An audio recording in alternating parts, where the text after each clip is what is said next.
Well, if you own some of the healthcare insurance stocks, you're probably not feeling too well today. The old double whammy.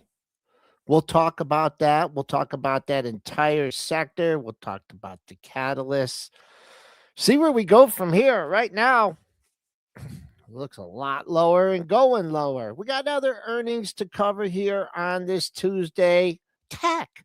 Our tech is perking up. Our mega cap tech. Maybe people buying ahead of the big earnings reports later in the week.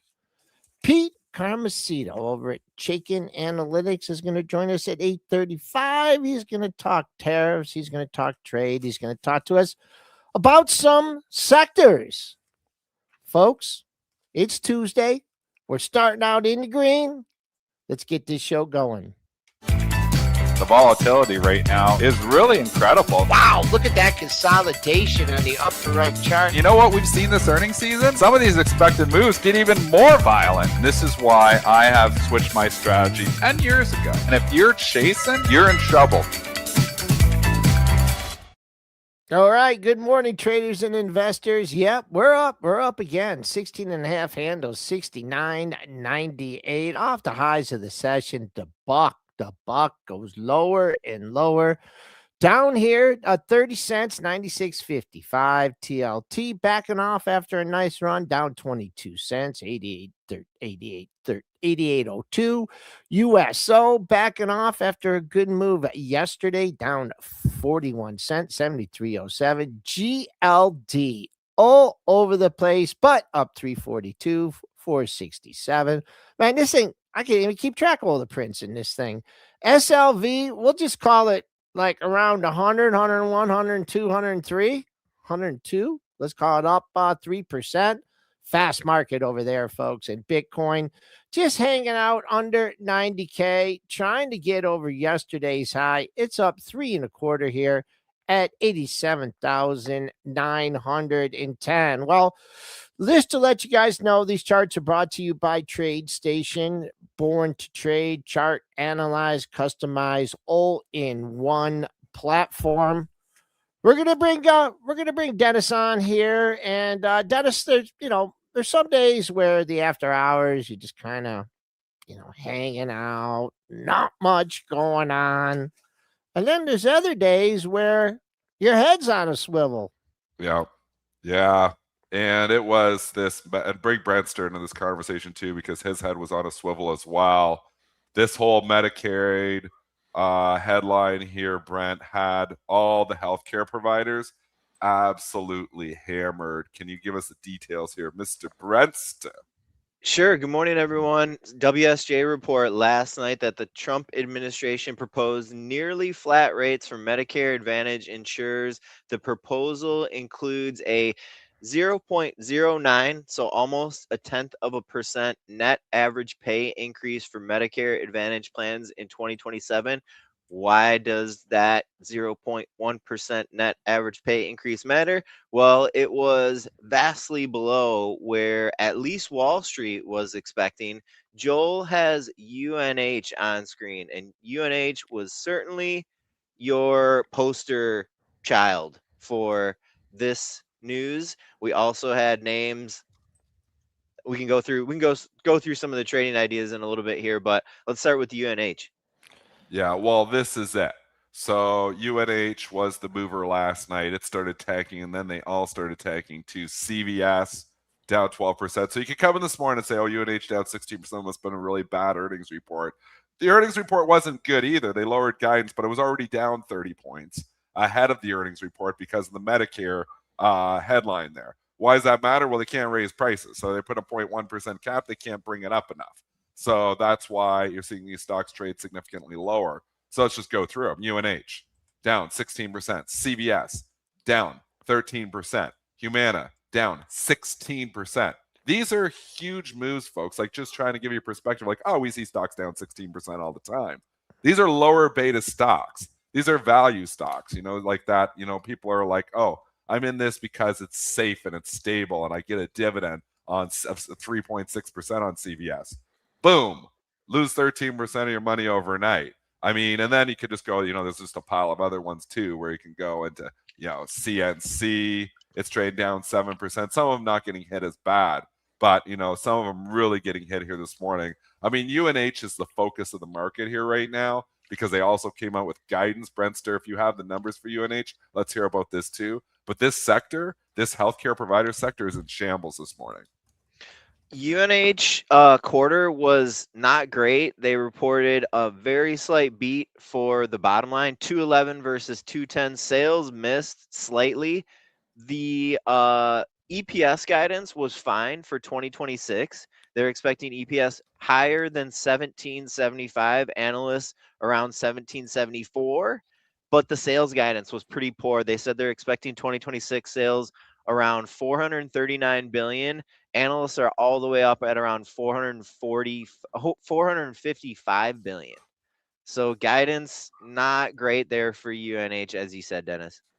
Huge move. Warren Buffett, Berkshire Hathaway trading down this morning. Obviously have the position here.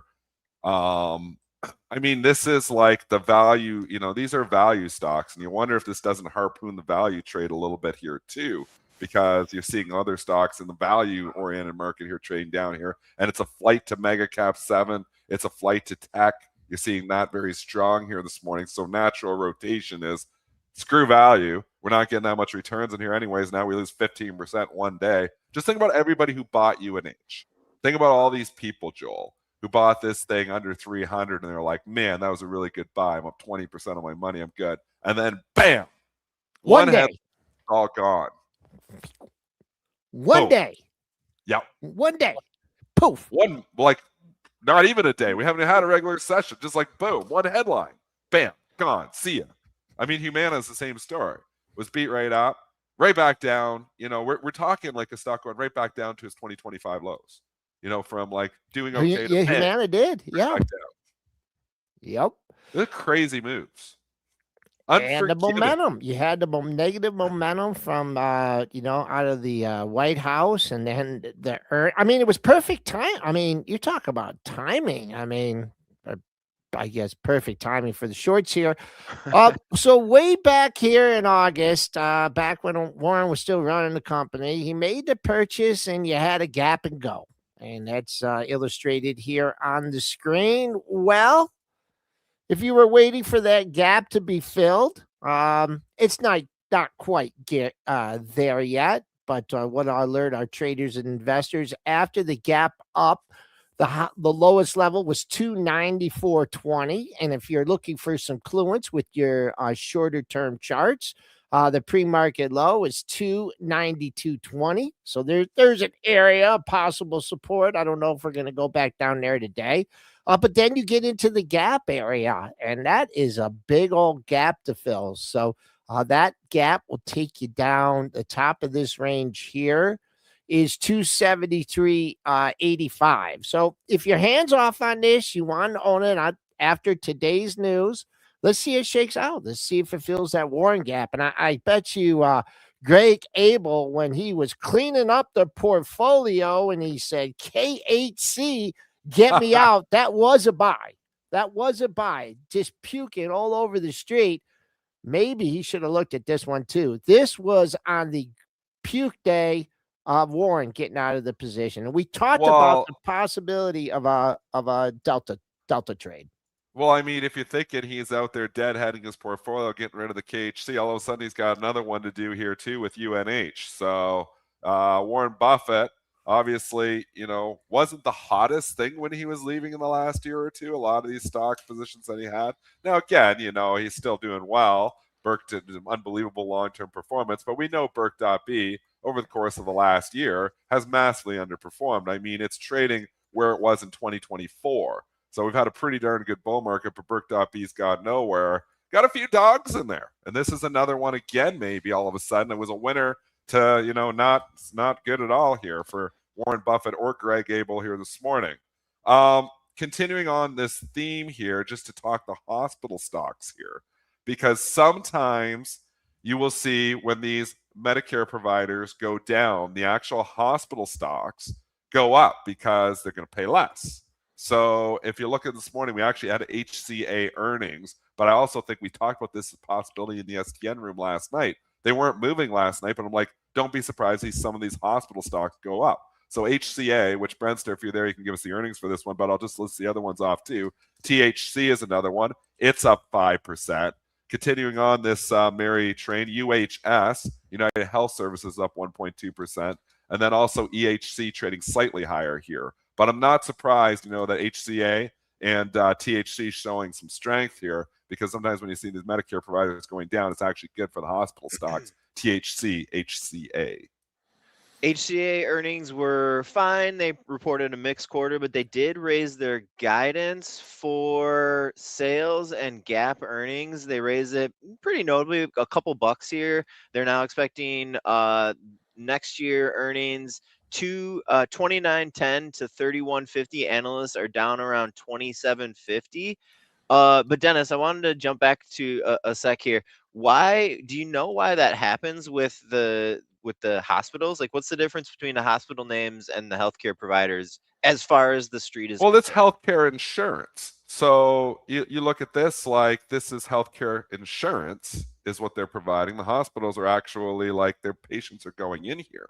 So, I mean, if the healthcare insurance prices aren't going up, you got healthcare kind of on the other side of this to a certain extent. Sure. So, Gotcha. So that's the argument here is like obviously you have customers of, like if people are coming in here with insurance and healthcare not going up is not bad for these hospital stocks. So we have seen this trade happen before. Now it doesn't always go because it's all sector related. So on a normal like day, hospitals, healthcare kind of all trades together. When you get specific headlines on Medicare being capped, I've just seen this before over the years, and like it's just relationships that I've got it written down. Sometimes those hospital stocks go up. They don't always, but when you see UNH getting hammered like this, you think naturally HCA might go up. It absolutely did. Lower insurance costs, right? People are going to be using the insurance. They're going to be go to the hospital, right? Be able to, get the care. So, wow. Inverse relationships here, at least as we're acting today. We'll look at HCA. That's the big dog here. And there it is, up 27.62. That had some nice consolidation. So shake up in the healthcare industry. Big moves. These are big moves here. And just keep in mind ETF effects here as well, because you have XLV, which is loaded up with a bunch of these healthcare providers, trading down 1.3%.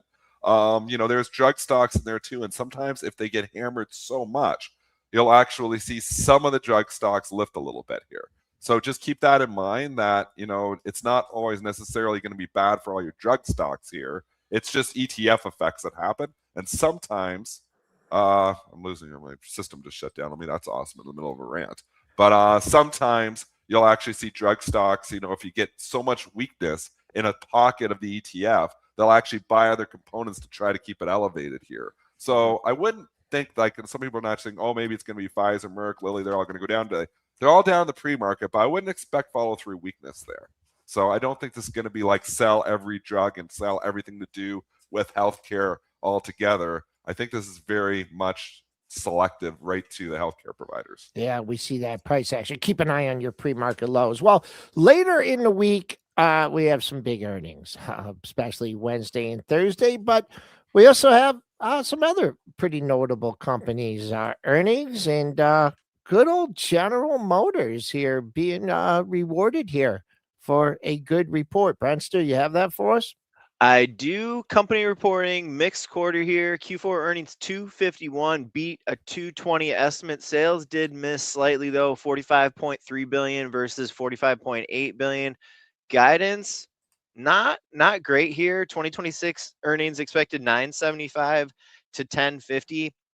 Analysts are up at 1170. They did raise their dividend by 3 cents per share per quarter. They said they're expecting capital spend for this year in the range of $10 billion to $12 billion. Also announced a buyback plan here, $6 billion buyback plan. But I mean, looking at the chart, looking at the report wasn't that, like, in my opinion, wasn't so hot, but the stock is trading up this morning. Value stock. Not bad day to report here. at all. I'll just give the quick technical action, Dennis. You can follow through. You had a break 85 to 78. You're getting over halfway back. I don't know why when the old time high was 85 and change, why you would pay 86 and change off this report.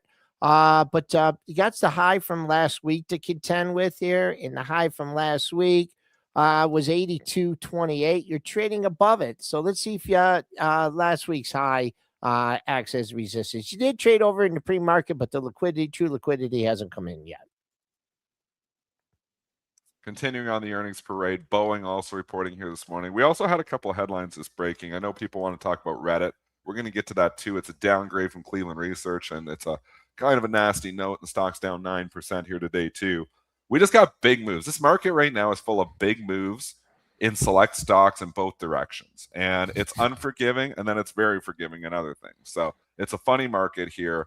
Let's talk Boeing quickly here because we popped on the initial report and we have reversed here now.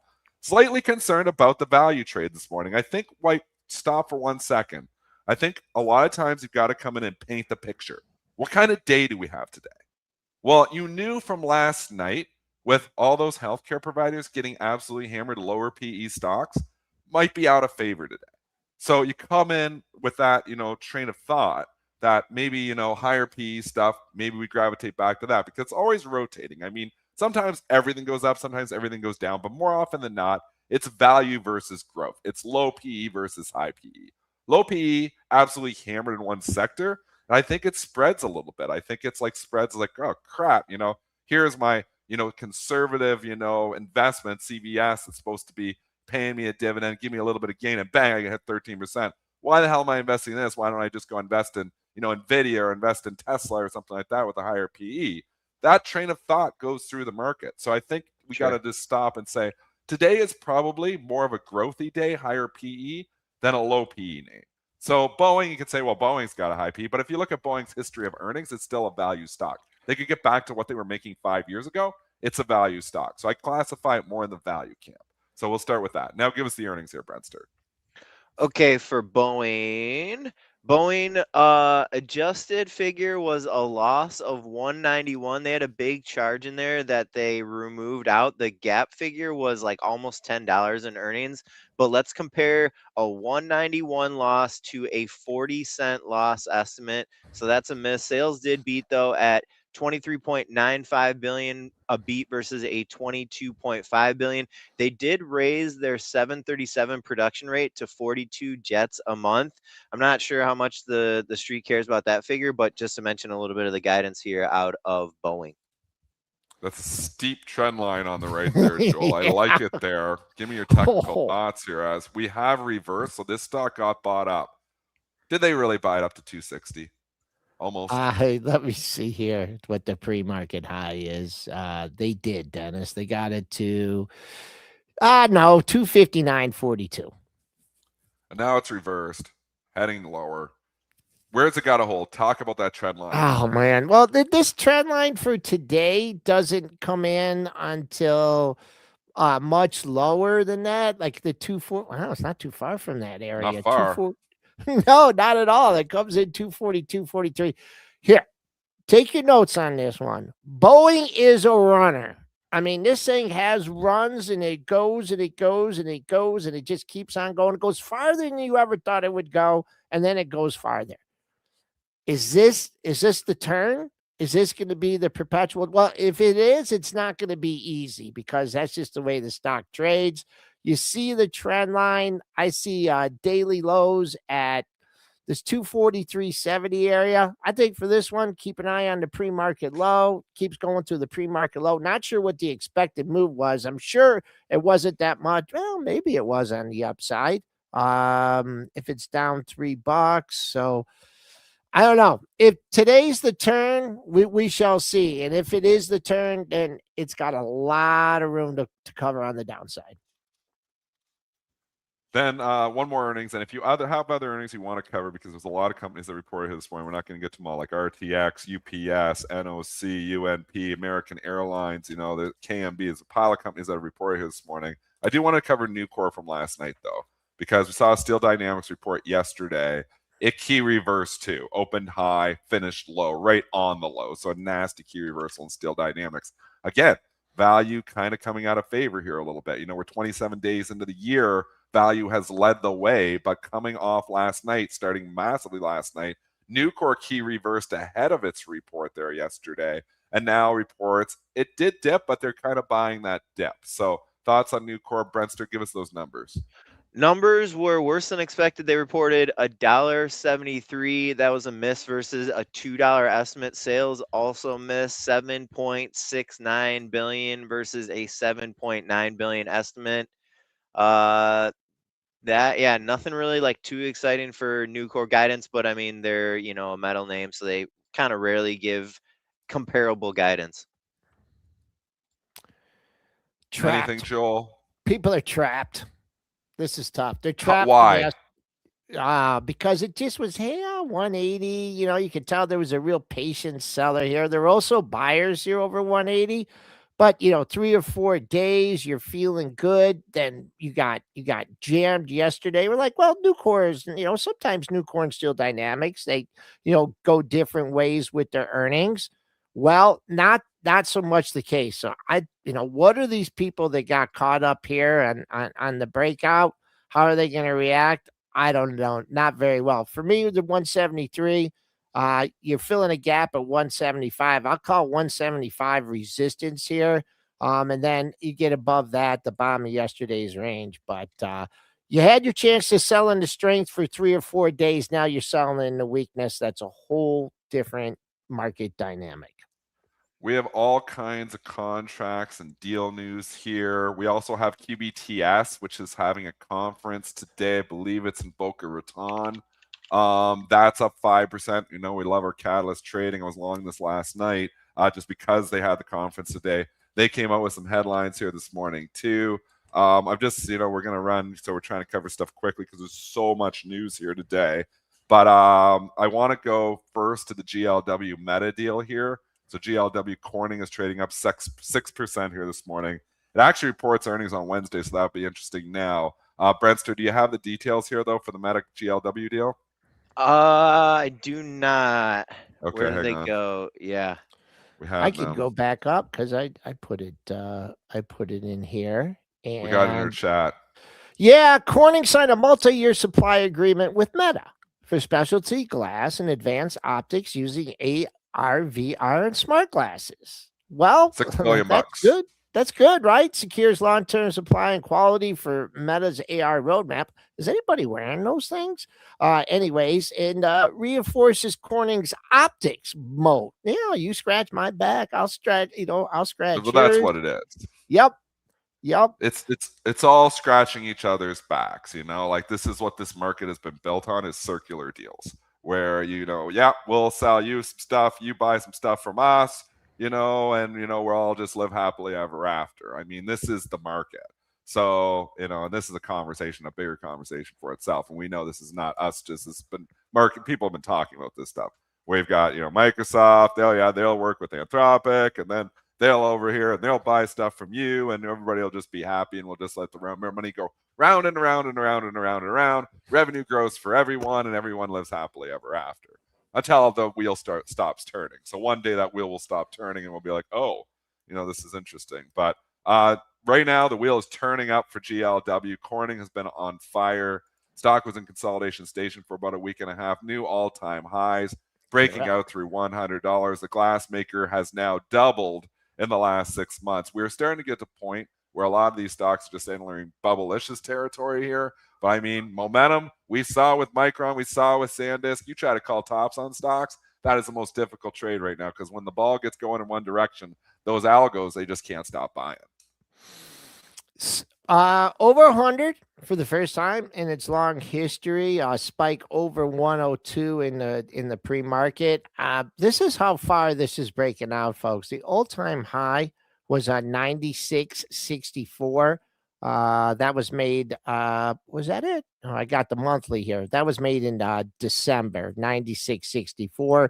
Let me go back to the daily here just to get the perspective on it. So That's support. That's the only thing I can give you is possible support. The former all-time high gapping up. We'll see if any of the larger players in this are like, I really want to sell this at 100. I really want to sell this at 100. Well, it's over 100 right now. Let's see if you get to some sellers coming into GLW. Meta, they got earnings. I mean, what a just man, what a yo-yo chart. That's all I'm gonna say for Meta going into its report. I mean, we didn't cover GME, but that has been moving here as well. GME, Michael Burry discloses a stake in GME yesterday via his Substack followers and Substack subscription service. And the stock popped big time on that news. Got up to over $25. Peeled back towards the end of the day at 24. Now is lifting here again. I mean, GME is an interesting story in itself because they are trying to reinvent the company. We've done some pretty heavy analysis in the STN room on GME, and I said I like it. I've been trading it from the long side. I don't have it on it for an investment here, but I've just been trading it from the long side for a couple of weeks here now. They've got $10 in cash. So some people say, oh, they have $16 in cash. You're wrong. I'm not wrong. It's the net cash. So they obviously have some debt. So when you back out, when you look at their cash, then you back out the debt, you've got, and all their obligations, you got about $10 net cash there. So, I mean, that's a floor for the stock. It's worth that. Then you've got the brand, which is pretty darn good brand. I mean, from the whole GameStop saga, it's a brand. Then you have Ryan Cohen trying to reinvent the company as a collectibles company. I love collectibles, sports cards. If they got a relationship with PSA now, where you can go into a GameStop, bring your cards, it can send them away for grading because that whole process is a pain in the butt. GameStop can do that whole process for you too. So I like the way they're heading. Michael Burry's making some arguments here too. He likes Ryan Cohen in there. Ryan Cohen recently bought more stock as well. So I actually do like the stock. It's you're still trading, over twice as cash, and we don't really know, if it's going to get to a point where, this company is going to start making some serious money or not. They're still in cost cutting where they're closing some stores. I know the one in my local town recently closed. So they're trying to reinvent themselves. I think they're heading in the right direction, but it might not get there overnight. So I think you'll probably get another chance here. I don't think you need to chase it, but I do like GameStop down in the low 20s. Couple things to note here. One, the whole unknown is, what's going to happen with their Bitcoin stash, right? Taking this, and do they want to, do another offering and buy some more Bitcoin? Well, that's a problem too. GameStop has been prone to offerings, and that always harpoons. Seems like every time it goes up, they do another offering and knock stock back down. So do they have enough cash? They have a pile of cash there now. Maybe they're done. It'd be nice if Ryan Cohen would say, look, we're done doing offerings because we've seen these come out of the blue multiple times. I'm always scared when we even long it. I'm like, is tonight they're going to do another offering because they've done so many. This is how they've built that cash hoard, though. It's just offerings. Obviously, some dilution there too. But, a lot of this cash is still sitting there. And they have put some of that to work with Bitcoin as well. So, I mean, they do hold a little bit of that too. So they're trying to figure out where they're going here, whether they want to be a crypto company. But the collectibles way, I like that idea here. So, which leads us into, our Bitcoin conversation. We might as well get a word from our sponsor here right now, Mr. Slava. Want to say thank you to Hive Digital Technologies, our sponsor for Pre-Market Prep. This show is brought to you by Hive Digital Technologies, a global leader in green power data centers for Bitcoin mining, high performance computing, and AI, operating with nearly half a gigawatt of renewable energy. Hive is one of the fastest growing Bitcoin miners, on track to grow even more in 2026. There is a QR code on the overlay on screen right now. It's in the bottom right corner. You can scan that with your phone. There's also a link in the description of this YouTube video. It'll take you over to HiveDigitalTechnologies.com. They got a nice website where you can learn a little bit more about Hive. Thanks again to our wonderful sponsor, Hive Digital Technologies. I mean, Hive's stuck in the mud right now along with Bitcoin. Bitcoin has been stuck in the mud here for 2 months, just kind of hanging out. The charts on Hive follows IBIT. So bring up IBIT here. Let's take a quick look. You love the IBIT. You love the liquidity. I love the liquidity. I like the support here, but it's just, I keep saying, it's been down here for so long. It just can't get away from it. It's like, the magnet trade. Remember we used to always talk about the magnet trade, where you find a level, gets away from that level and sucks it back in. Find a level, sucks it back in. Find a level up, sucks it back in. This whole, down here with Bitcoin, this has just been the magnet trade for this stock, or for Bitcoin and Ethereum. We just can't seem to get away from this level. And I just worry we've been down here so long. that maybe we do an undercut and rally trick. That's probably what they want to do. I tweeted that out yesterday. You know how often, you get huge support, they undercut it, then they come back up. That's sometimes the best trade. So maybe that's what it's going to pull here too. But it's been, just stuck here for 2 months. It's stuck in the mud here. And just looking at the moving averages here, it's trading below the 200-day, right? So first things first, you got it. That 200-day just kind of looks flat. It got to get above the 50-day here.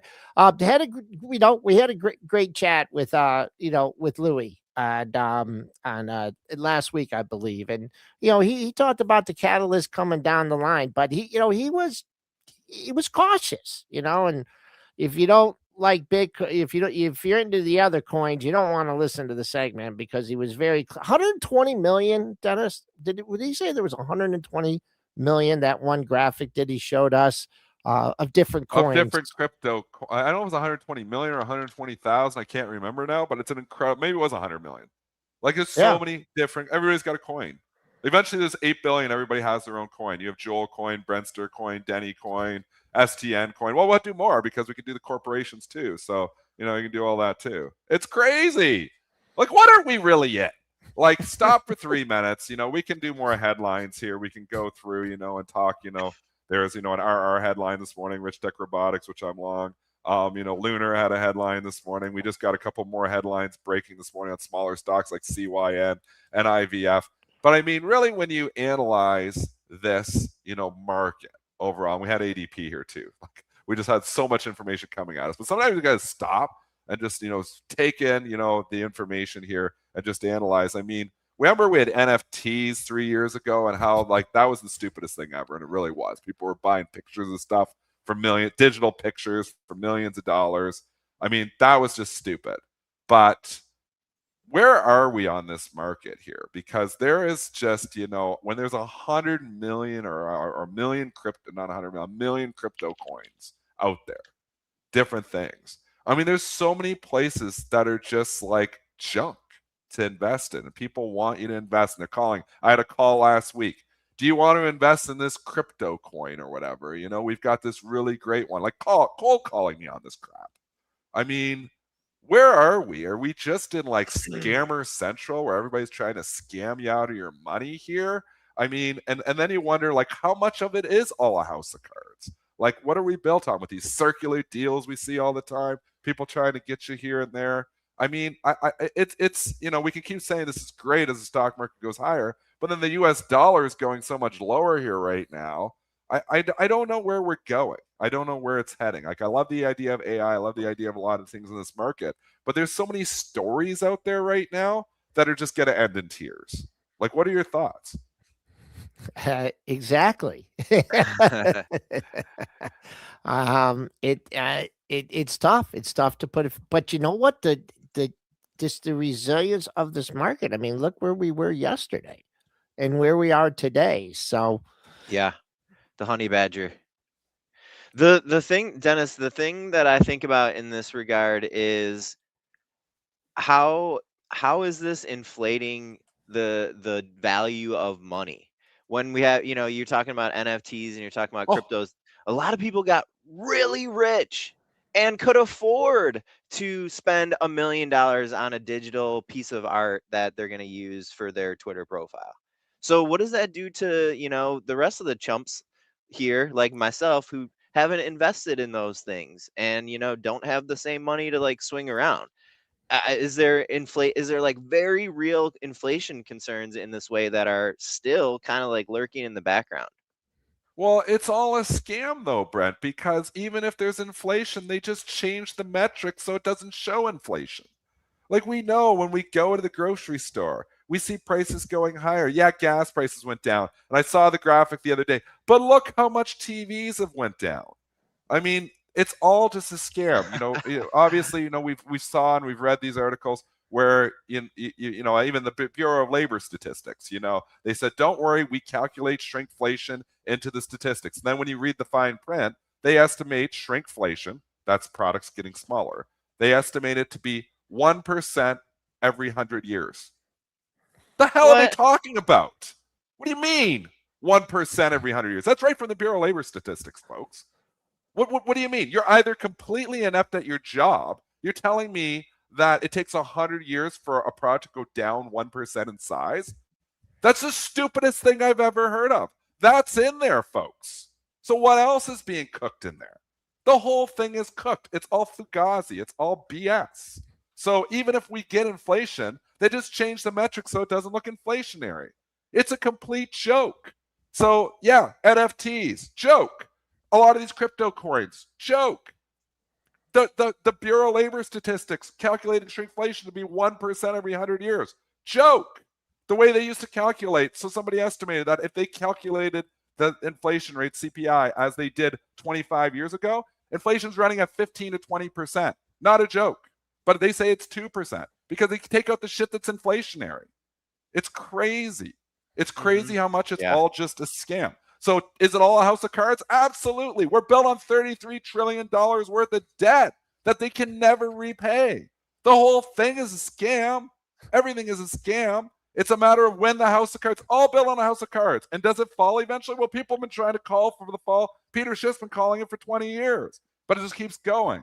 So, I mean, what are you supposed to do? Like sit back and just watch everybody else, Brentster, like you just said, get rich around you? I don't know. So at this point in time, you just got to ride the ride that you're on. We're on the ride together. We're on the Ferris wheel. We're on the roller coaster together. Ride it. I guess there's nothing else we can do. But know that the ride can break at any time. And it one day will, and we'll all be looking at the stock market when it crashes down. And that they put in circuit breakers for that too. It can only go down 10% a day. So they protect it that way too. Protect the scam.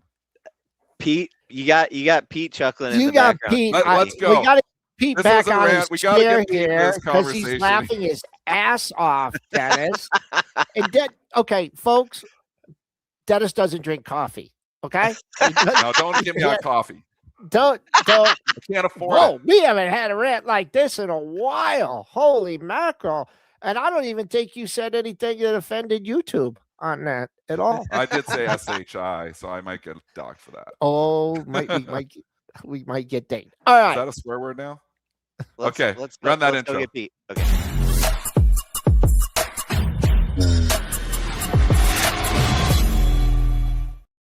Pete Carmasino, Chief Market Strategist at Chaikin Analytics. I have your notes here, but do you have any commentary on this just unbiased opinion that Dennis just gave?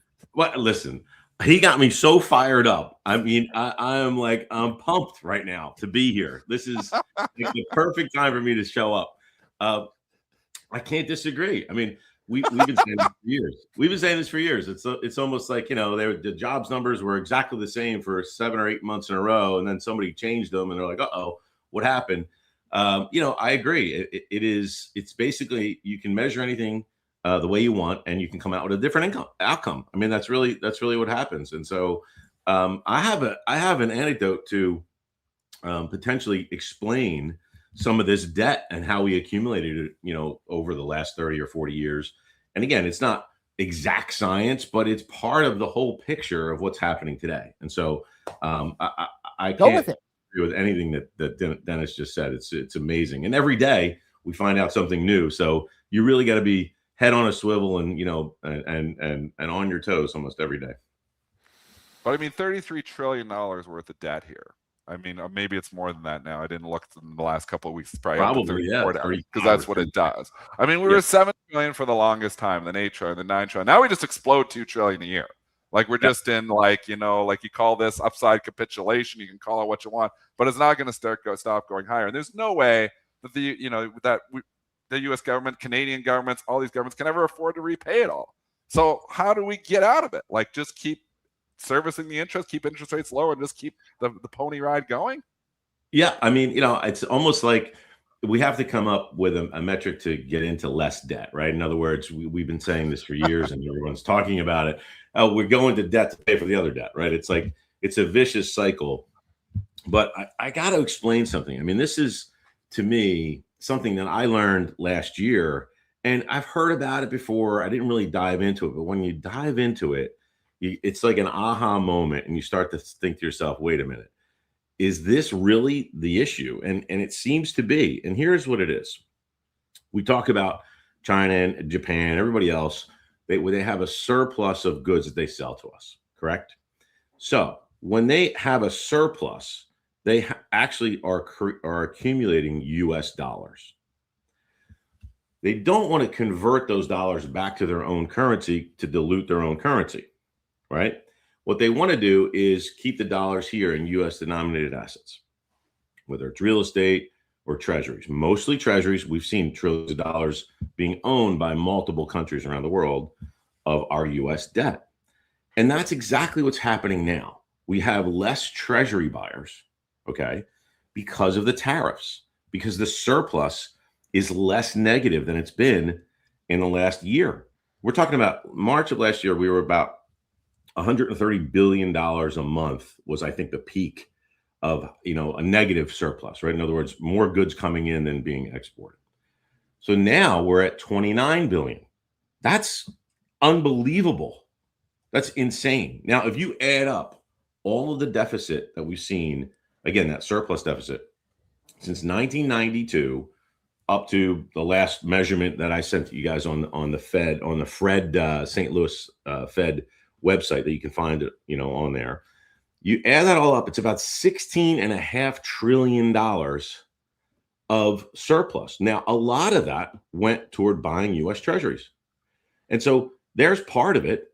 The other stuff is government spending and defense and all other stuff. So if we were only half as much in debt as we are today, obviously that would be better, but there would still be a concern. But at 35, 36, 37 trillion, whatever it is today, you've got to reverse that. And that's what tariffs are doing. And a lot of people kind of misunderstand that. So there's a second part to this. So if someone's now not buying treasuries and selling the dollar, what happens? Less buyers on the treasury market, prices drop, rates go up in the treasury market, but the dollar's going down because there's more sellers. What are they doing with that? It looks to me, and you can see this from a ratio chart that I sent on the gold versus the US dollar, is that they're moving into gold. Yeah. And that's what's propelling gold to these new highs. Yeah. And so a lot of people say, oh, it's the dollar, destabilization, blah, blah, blah. It's just a shift in the way the market mechanics are rearranging their surplus of dollars. When does this end? Like, when does we see gold and silver especially? I mean, Yeah. This is a parabolic move. We're talking about silver at 30 now we're talking over $100 an ounce, and this is like a move that we haven't seen since like 25 years ago when it had the big move from like 15 to 50 and then crashed and burned. Yep. Does it repeat the cycle, or is this just going on? Is there no other place to be? Are people just done with the debasing of and the US dollar falling value, and they're just going to continue to go where they feel like they got stability and I can hold a precious metal, silver, gold? We going back to the gold standard? You just start shaving off bars of gold to buy groceries, I guess. Yeah. I don't know. Get away. There'll be a scale at the checkout counter. Yeah. We'll do that. I hope not. But I think the safe haven mentality is to go where there's no surprise. There's no earnings. There's no CEO. There's no embezzlement. There's no fluffing the numbers. There's no dividend, of course. Yet the dividend is obviously the increase and the scarcity of the product, which happens to be silver and gold, and obviously the momentum behind it. And so, I mean, if you look at, I look at point and figure charts. You guys, a lot of people may not understand what that is, but that gives you a good indication of potential targets on the upside or downside of anything. You can look at commodities, you can look at, the dollar, as I said, or any stock, and it's just a reference point. Right now, if I look at that, just a normal point and figure chart, the price target on that is about $83 on the US dollar, just the dollar index itself. Okay. If that happens, that pushes the price of gold well over 6,000. Now, wow. I don't know if it's going to happen, but the point is that it's just there's an inverse correlation that's established, a well-established trend between the US dollar and gold. You can see it right there. So, this isn't new. Look at the breakout. I mean, that was almost an inverse head and shoulders back there. Was that 2021 or so, 23 or so, and it started to move higher ever since. And that's when we started to see, dollar denominated assets kind of shift gears from treasuries into, again, hard assets. Sometimes real estate, could be different aspects of the markets, but it's that surplus of dollars that the importers to us are gathering, and they have to do something with it. So do they go back and dilute their own currency and, decrease their own buying power? No, they basically buy assets here and hope for the best, which they've been doing for many years, and it's been working out. So now it's kind of reversing. And so it's weird. You're not seeing the regular correlations that you see between interest rates and the dollar. Typically, when rates move higher in the bond market, the dollar moves higher. You're not seeing that. Just got more sellers on the dollar side now. What about digital gold here with Bitcoin? Because we're seeing, money coming, US dollar keeps going down, gold and silver flying high. And we're hearing from all the crypto bugs like Bitcoin, this is digital gold. This is better than the real thing. Yeah. This has not been the case for months here now. We've watched Bitcoin come down. We're down for the last 3.5 months here. What are your thoughts here, crypto? Because it's not performing well here when you've got this safety net and everybody flying in gold and silver and trying to get a US dollars. Why are they not going into crypto? Yeah, that's a great question. I'm not exactly sure, because I think the institutional side, we've seen a lot of new adoptions of this digital currency, from the biggest asset managers in the world starting to allow it in an ETF and things of that nature, but also even put it into some of their asset allocation models for their advisory and wealth management folks, which is pretty amazing to me. So I just assumed that was going to catch a bid and sort of be a support level. But it's just, we've known this over the years. I've been retail facing for many years and institutional facing. If there's a skepticism right away, and people are like, that's great, thanks for bringing it to the table as an idea, but I'm not really ready to allocate more than 2% or something. Now, I don't have all the numbers specifically on that, but my point is that Bitcoin is the digital gold, right? You can call it digital oil, whatever you want to call it. But the point is, it's a store of value, some scarcity to it. It has all of the attributes of a precious metal, except for the fact that you can't hold it, right? And so there's no physical delivery of Bitcoin that I know of. Maybe you guys know. I guess you could pull a Bitcoin out and put it in a digital wallet, but you can't really carry it around or put it in your safe, right? So that should be a good thing. You don't have any cost to carry. You got to store all this gold. You got to store all this silver. You don't have to store this Bitcoin. Exactly. Just store it on your computer. I guess that's memory. Yeah. Maybe with the price of memory here now, though, maybe that's too much. The cost to carry. Oh crap! It takes more memory on my computer, and memory prices are through the roof. You're not wrong. Look at the best performing stocks last year in the S&P were like Western Digital, Seagate, Micron. They were the top 3 stocks, I believe, in the S&P 500. Pretty amazing. So, all right, Pete. Any tailwinds for the economy? I mean, stocks. It's been a little bit of bumpy year, up here near all-time high. What's our GDP supposed to be like? I mean, look, we're talking, estimates of 5%. Even Scott Bessent came out. Our Treasury Secretary said something about 7% potentially, which is not.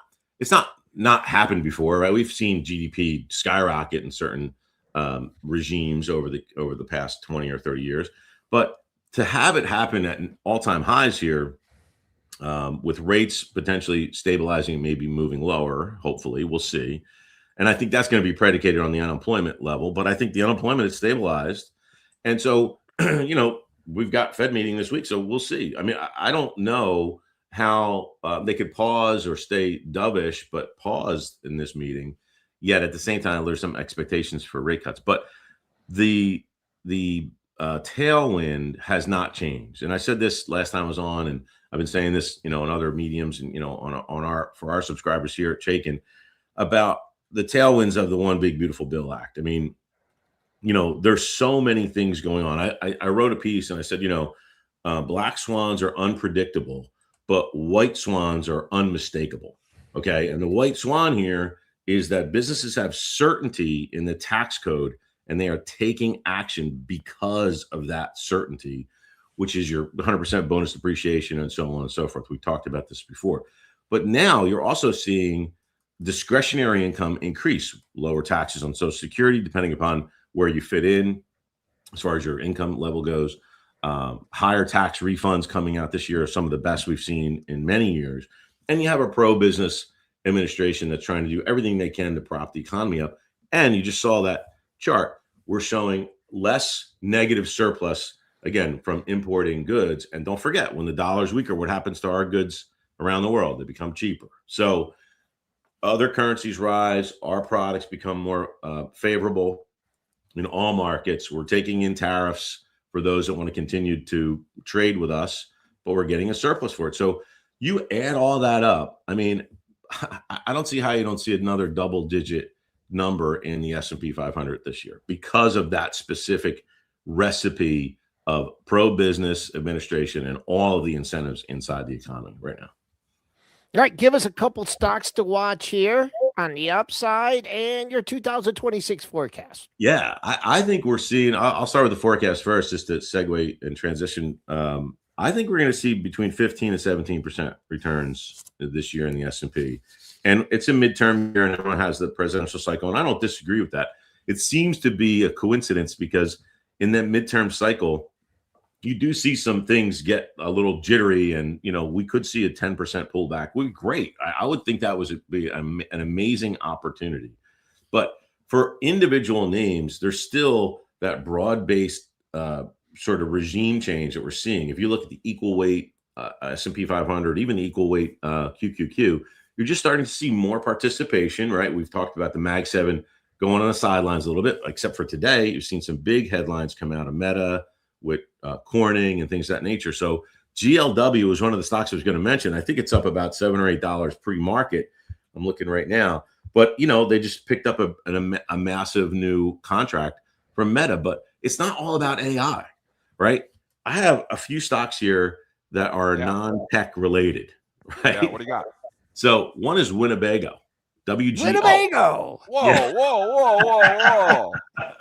Back up to What's 12. happening with Winnebago? Winnebago, baby. Look at that. That's a great looking trend change. It's definitely been in a negative downtrend.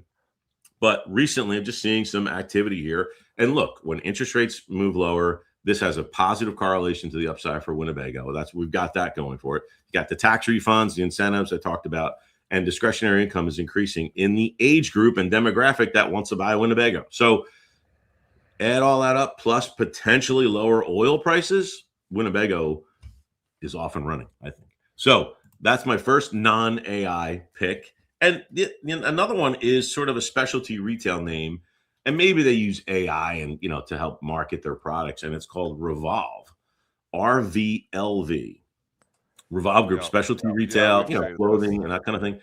Boy, I really like this chart. I think this, to me, is an interesting play. It's a small cap name, so this could get moved and pushed around a little bit. But if you look at a longer term chart, I mean, I think you've got a really tremendous trend change here. The stock was as high as $85, $90 back in 2021, and it's obviously had its headwinds with tariffs and things of that nature. But discretionary income increasing, the same playbook is overlaid on top of Revolve. I just think you got an interesting setup here. And another one is in the materials sector, which is starting to perk up. You guys probably been talking about it. It's CF Industries, symbol CF.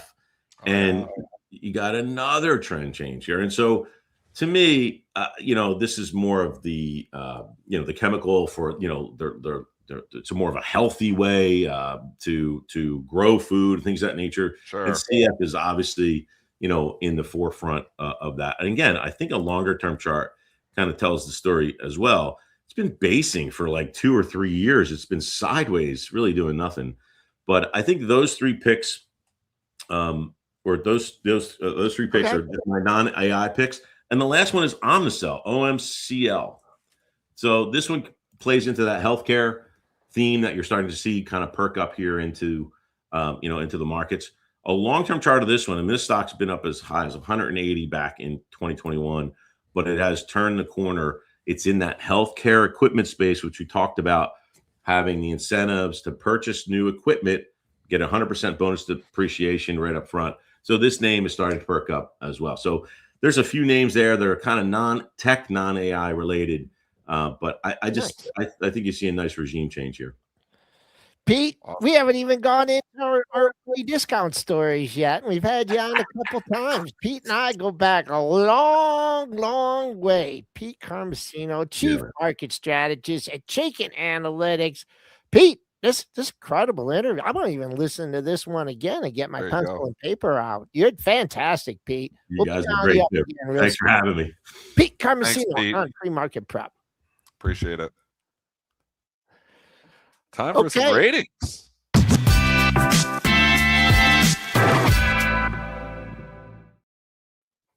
Not a super busy night for the ratings, but there's definitely a few interesting ones here. I'm going to start with Affirm. Catch multiple ratings. Needham last night, or Cantor last night, starts Affirm at an overweight. And then Needham, not to be outdone this morning, comes out and upgrades Affirm to buy. So both stocks trading higher here this morning. Just a little bit of color. If you have the color, Brett, so you can show it on the screen from Fly. Yes, sir. Well, or if you want to read the color, that's fine as well. I'll pull up the color. You read from the color, okay? Yeah, so just Affirm here. We'll bring it up here right now on the fly. Upgrading shares. So we got analysts upgrading shares of Affirm to buy from hold, establishing a $100 price target. Company submitted an application to establish Affirm Bank. Proposed Nevada Chartered Industrial Loan Company. Analyst tells investors in a research note, firm believes this could be a game changer for Affirm. A bank would give the company access to deposit funding for loans, reduce its third-party risk by moving several products in-house, and potentially accelerate its growth and product development, the analyst tells investors in a research note. Needham is now increasingly confident in Affirm's medium-term growth and profitability outlook. So that's Needham. And then obviously also we had the buy rating from Cantor Fitzgerald as well. We won't keep reading all these from you, but two analysts bullish on Affirm this morning. We love a good contrarian call because Affirm has been in the gutter. Its stock has not been performing well. Broke down again yesterday here. Been, not even stuck in the mud. It's been leaking here for the better part of the last few months. Is this a potential turnaround story here, Joel? What are your thoughts, AFRM, from a technical perspective? It's the 200-day. I mean, it's stuck below the 200-day, not for long. They scooped it up. Now that 200-day is start to slope up here at 68.71, so that's not too far away. And you clear the 50-day here at 72.34, and you clear some double tops here. You got room up to 74. I like this rating. I like the call. I like the contrarian call here for. I like the contrarian call too, because me and you are contrarians at heart. We're so contrarian. We really are. So, okay, the rating of the day is Reddit, and the stock is down 7.7% here right now off a Cleveland research report here, and it's reduced optimism. I can bring it up here for you right now, but Reddit is expecting. So this is coming from Cleveland research analyst Ross Walthall. He maintains Reddit. I'm just trying to get it at a buy, but there's a lot of commentary here. Reduced optimism on 2026 as brand growth moderates and DR progress remains slow. So you can go into all the details here. They project revenue growth of 50%, but consensus, they're still kind of bullish here, which is a funny thing, but it's the metrics that they're talking about here that is knocking the stock down this morning. So the Cleveland research report is bringing it down here slightly, but not a crazy report here either. I'm actually surprised at the move, and there may be something else news driving this as well, because this is a pretty big move for a rating, but Reddit is down big time here this morning. We can do a technical on this. Wow. You're off the pre-market low of 191.84. So when you get $5-6 off a pre-market level, we'll just go back to that Netflix example from a week ago with the earnings got near $80, opened up at 81.50, 81.75, and never looked back. That was an earnings report. This is a rating. It's a little bit different. But if you've been sitting patient since this thing got over 260 and you say, you know what, when this thing fills the gap, I'm going to cover. And that's what you have the opportunity to do today. Not right now because you're trading at 197 even, but you have a gap fill at 195.61. So am I selling this thing down $16, hoping to get it back at 194, 195? No. But if I have a juicy short on or something and it comes down to that gap area, look for that as potential support in Reddit. RDT. One more. One more. CorWeave getting upgraded at Deutsche Bank. This is one of those chasing ratings because CorWeave obviously got the Nvidia contract yesterday. Peeled back afterwards, but Deutsche Bank giving a positive commentary today has it going back up in the opposite direction, which is up. Deutsche Bank upgraded CorWeave to buy from hold. $140 price target. It's a big PT on a $98 stock. Company's medium-term outlook is solid heading into Q4 report. The analyst tells investors in a research note, firm believes consensus revenue estimates for CorWeave can move materially higher throughout 2026 if the company delivers capacity on plans and to its contracted customers. Deutsche sees opportunity for CorWeave to differentiate versus peers in 2026. So they are liking CRWV. And we are looking inside the Fly's new Pro platform here. This is the actual platform. Got a nice little panel over on the left-hand side. Really easy to click and get more info on these headlines. Want to say thanks to our sponsor, Fly. Rating the Ratings is brought to you by The Fly, your source for over 1,000 breaking news articles daily delivered in real time with custom filters and alerts. Discover their new Fly Pro platform with AI-powered company analysis, KPI charts for deeper insights. Scan the QR code that is in the bottom right corner to learn more about the Fly and their nice new Pro platform. We're using Fly all throughout the day. Triple D likes it. I like it. We're breaking news here using the Fly. Thanks again to the Fly.